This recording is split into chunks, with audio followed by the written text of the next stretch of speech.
Think about bacterial identification as being like a game of Clue, where a test result provides evidence of the microbe's identity. Put the pieces together with a little deductive reasoning and you know the truth. Think about the ID matrix as being the key to finding the identity.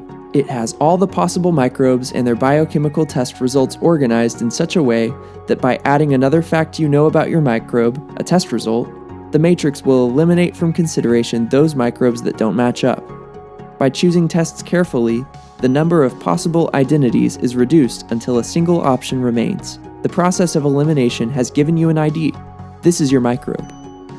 The first test for every microbe is its gram reaction. Roughly half of the microbes in the virtual lab are eliminated by this alone.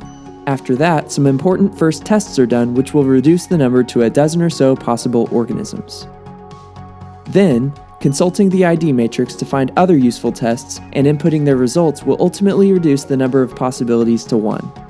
Good detective work to find your microbe's identity ensures that you get to that single remaining possibility in the fewest tests possible. This saves time and money in the real lab.